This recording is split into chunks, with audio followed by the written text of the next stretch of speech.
All right, next question.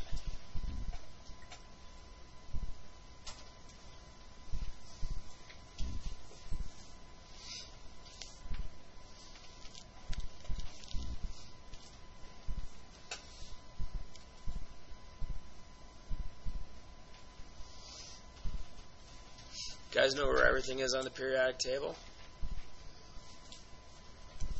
If I ask where the transition metals are, you know where they are. The intertransition, alkali metals, the alkaline earth metals, halogens, noble gases, nonmetals, metals, metalloids. Remember the staircase. The staircase kind of does this. The first one, that's your metalloid, but everyone else has two. As the staircase goes, remember, you have a metalloid to the left and to the right of the staircase, except for the first one. Boron, that's a metalloid. Everything else, when you go down to the second one, that's aluminum. Aluminum's a metal, but then you have silicon, whatever. I'm sick. I can say things bad. That only has one. So you have 1, 1, and then 2, germanium and arsenic, then antimony and tellurium, and then polonium and astatine. So it goes 1, 1, 2, 2, 2. So if you think about that, and the metalloids are always to the right. They're always to the right, except for when you get to 2, the 2 straddle. The 2 metalloids actually straddle the staircase. So boron is the start, and then you get it moving down. Because boron and silicon are by themselves. Those are the metalloids. And then you get 2 on each side. And then in the final period, or not period, yeah, it's period. In the final period, there's none. And that goes up to element 118, which we're not going to be dealing with anyway. So, if you're looking at this, metalloid, metalloid, metalloid, metalloid, metalloid, metalloid, metalloid, metalloid, and craziness. Then you got your nonmetals, and basically from here,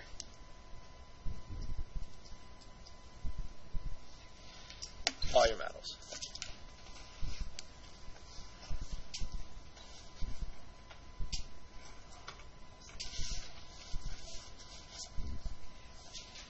You guys all good to go?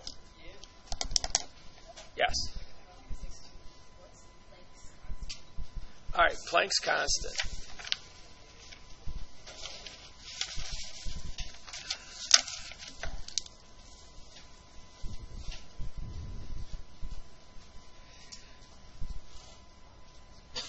It's used in the equation E is equal to H times the frequency. So when we're talking about the amount of energy. Now Planck's constant is H. H is equal to Planck's constant. And when he was doing his experiments and finding the amount of energy that you can get from the quanta and all that, he found that if you took the amount of energy that you had and divided by the frequency, you always get a constant.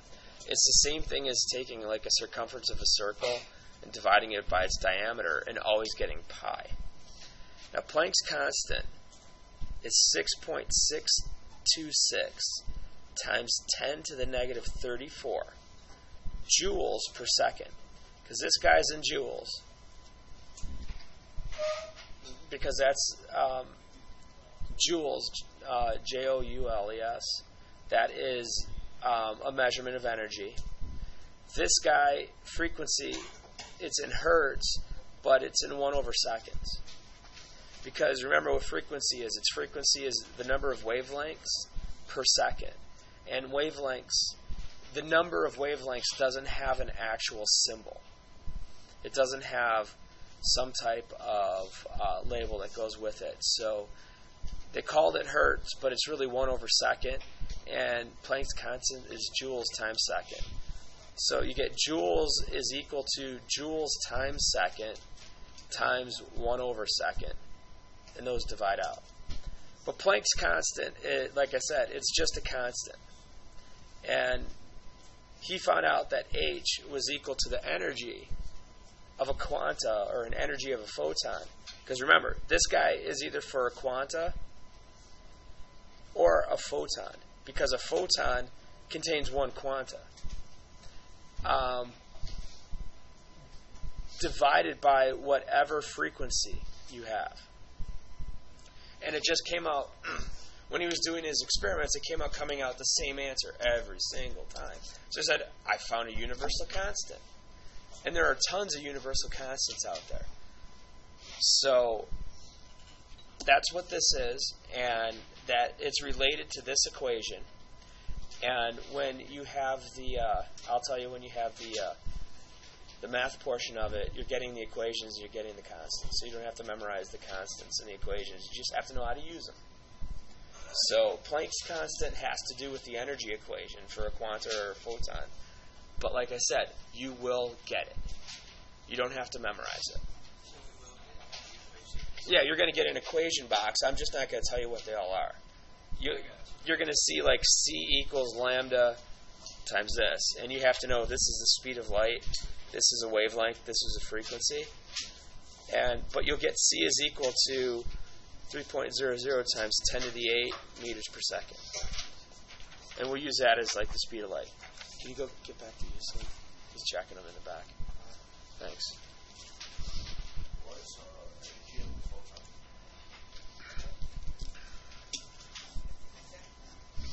That's what this is.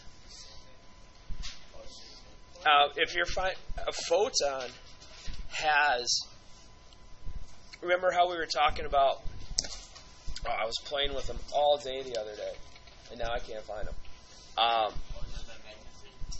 Not this thing. When we can only add like one chunk of energy at a time, you can only add that, and then you can only add another one. Oh, don't check that one out. I'll take that one because it was a modified test. Yeah, I already checked first hour. Yeah. So you can only add one quanta at a time. That's one of the biggest things, is you can't just continuously add more energy. You have to add them in chunks. It's like chocolate chips. Stupid analogy, I know. But you can't add like 15 and a half chocolate chips. You're going to put in 15 chocolate chips. Or you're going to put in 16 chocolate chips. You're not going to cut a chocolate chip in half and put it in there. Well, quanta is like that. You can only add like 3 quantas to it. Now, when we talk about photons, and when we say, all right, photons are like a wave, but they're also like a particle, the amount of energy that one photon has is 1 quanta. And so the equation that works for the quanta works for a photon as well. So if we're talking about the energy for a photon, we're talking about the energy for a quanta. And so it's the exact same equation, which is super easy for us because all we have to do is deal with the same equation. Does that make sense? I really dig my chocolate chip analogy. I'm very happy that I came up with that because I like chocolate chips. It's not very chemically sound, but you know what? It works. I think. Better than raisin? Yes.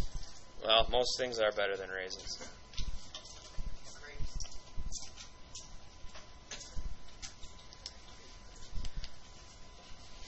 Energy. Are there any other questions? Preguntas para review.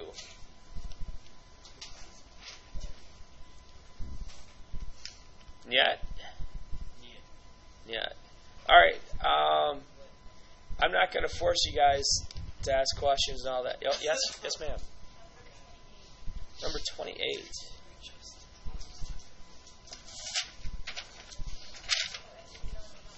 Is that the electron dot structure or the orbital diagram? You want the electron dot? So you want electron dot, right? Okay. This is good because this is going to be on the thing on Tuesday. Electron dot structure. If I could spell, it'd be awesome. Now, electron dot structure is each dot is represented, or each dot represents what? What kind of electron? A valence electron. And when we're looking at the valence electrons, we're looking at the S and the P. So if, let's say we take chlorine, which has an atomic number of 17. So that would be a 1s2, a 2s2, 2p6, 3s2, 3p5. So now what you do is you look at the highest level. 3 is the highest number.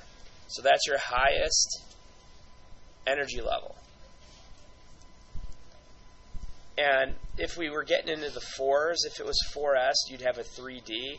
You ignore the 3s and you just go for 4s. So you look at the highest levels. And then you take the S number, which is 2. You take the P number, which is 5. Add them together. And so you get 7. So now you write the chlorine, and we have 7. This tells me that I need 7 dots. So I'm going to start at the top and just work my way around. There's 4, there's 5, there's 6, there's 7. And there's your electron dot structure. So you always look for the highest level. Like, I'm going to do one more, and I'm going to go down one level, and I'm going to go to sulfur, which, no, I'm not going to go to sulfur. I'm going to go to selenium, which is at number 34, because it has the D in it. So it's 1s2, 2s2, 2p6, 3s2, 3d6, 4s2, and then it'll go 3d14, and then 4, that's 4s2, not 4p2, and then 4p,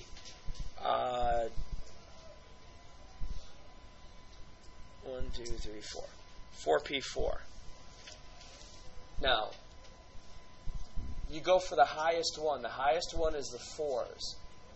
The 4s. So what we'll do is we're going to ignore this because it's at a lower energy level. Because with the energy levels, we go 1, 2, 3, all the way up to 4. 3D falls in this guy, which we don't care about. We only care about the outer one. So we care about everything in 4. So you take your S, which has 2, your P, which has 4, add them up, you have 6. So you write selenium, and now we have to put 6 dots. 1, 2, 3, 4, 5, 6. Does that make sense? Does that make more sense than it did before? So you could have the longest thing. You can have, you can see 4s and 5s and 6s. All you do is you look for the biggest number, and you look for the S's and the P's, and that's the dots that you're going to get from it.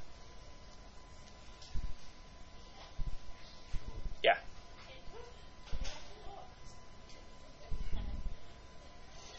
Number 37.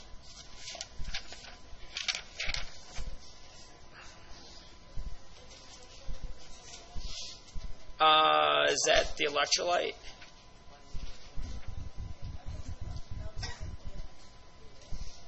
Which one is that? Because I think I have something that's different than yours. Oh, how does the crystal lattice affect boiling point? All right. All right, your crystal lattice.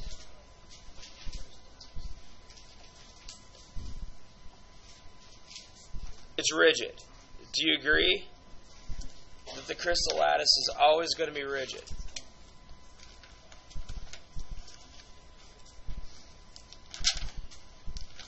Now,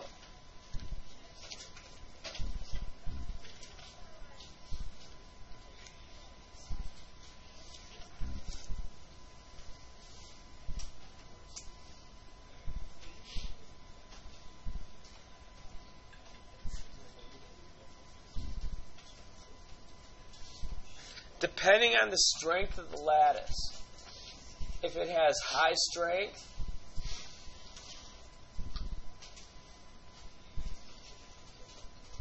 it has higher melting,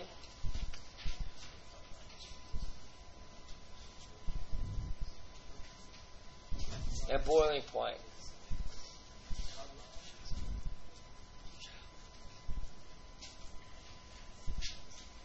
The lower the strength, the lower the melting point.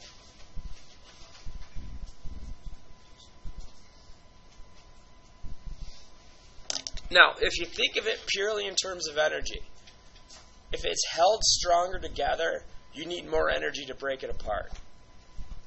So the stronger that it's held together, the more energy, and since temperature is a measure of energy, you're going to need a higher melting point and a boiling point to break up the lattice. If it's shorter, then you're going to end up with smaller melting points. And this was one of the questions that was on the test that I know we didn't cover in depth too much. Thank you. But if you have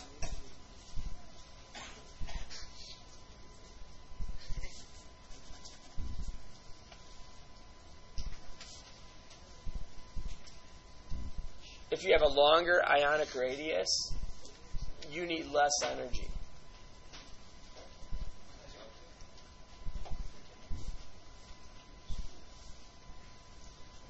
It's like taking a noodle. The bigger the noodle, the easier it is to break, isn't it? So, the longer the ionic radius, the less energy, which means it has lower melting points.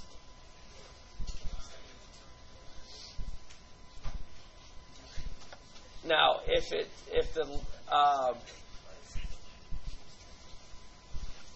you have the shorter ionic radius, you need more energy. Have you ever tried to break a stick that's really big and then break a stick that's really small? Yes. Breaking a stick that's really small takes a lot more effort, doesn't it? Yes. All right, kind of the same thing. Yes. So you need more energy to break. So you get higher melting and boiling points. So it has more to do with the length of the bonds than it does with anything else. So if the longer the bond, the easier it is to break. The shorter the bond, the harder it is to break. And it's the stick principle. The bigger the stick, the easier it is to break in half. The smaller the stick, the harder it is to break in half. Just take a stick, try to break it over your knee. You take one that's big, you can't do it. So everything is, and it kind of goes kind of intuitive because it says the longer the bond or the longer like the radius is going to be, then you would think that the higher the energy it would take, but that's not the case. Longer means that it's weaker. Shorter means that it's actually stronger. And there are a lot of things in nature. A taller person is a lot easier to push over than a shorter person because their center of gravity is lower. The shorter person's center of gravity is lower to Earth, so it's hard to push over. So there are a lot of different examples in nature of the idea that the smaller is a little bit stronger than the taller. So those are different ways to kind of remember in that idea. I'll take one more for today. Yes, sir.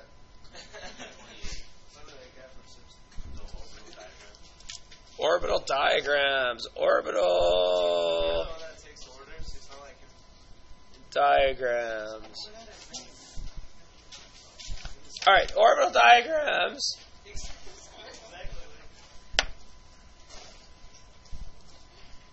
These are your arrows. And so this talks about the spin of the electrons. So I'm going to take, I want one with the P's in it and all that. I'm going to do chlorine again because I like chlorine. I don't like chlorine because it hurts your eyes, but it's 17. Now, when you're doing an orbital diagram, the first thing that I would always recommend is get the electron configuration.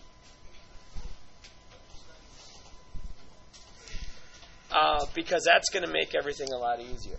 So I know it's 1s2, 2s2, 2p6, 3s2, and then 3p5. Because I know chlorine is like that. Now, what does the 2 and the 2 and the 6 and the 2 and the 5 represent? Not protons. What was that? No. The number of electrons in each level. So with what you do is you do 1s. And remember Aufbau's principle, which says you start with the lowest energy levels first. What's the next one? Is it Hund's rule? Hund's rule and what? Pauli exclusion principle. Basically, both of those say, all right, you have to fill them up one at a time, but they can only have 2 in an orbital. So for 1s, it has to be, you get the up spin first and then the down spin. And then for 2s, you get the up spin first and then the down spin. Now for 2p, there's 3 orbitals. So it goes up, up, up, down, down, down. And if you want to keep a running tab, that's 2, that's 4, and so that's 10. And I got to get to 17. So now I have my 3s2. So my 3s has this. It goes up, down. And then that gets me to 12. And now I'm at 3p. 1, 2, 3. Because remember, p has 3 orbitals. I'm going to go 1 up, 2 up, 3 up. Because you have to fill the ups first. And then that's 15, that's 16, that's 17. And so this is your orbital diagram.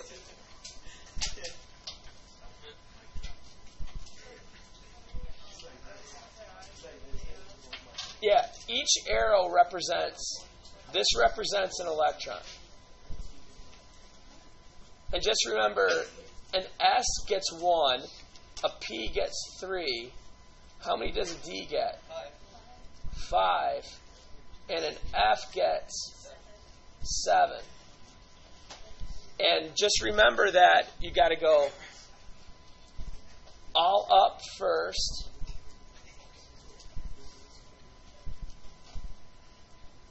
Then down. So the ups you go up, up, up, then down, down. Or for here, it would be up, up, up, up.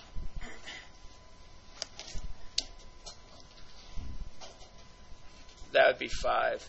1, 2, 3, 4, 5, 6, 7. Wow, that was terrible. So for this, that would go up, up, up, up, up, down, down, down, down, down. Up, up, up, up, up, up, up, down, down, down, down, down. So you got to go ups first, then downs. Ups, then downs. And if you remember that, you're good to go. I'm gonna stop it there.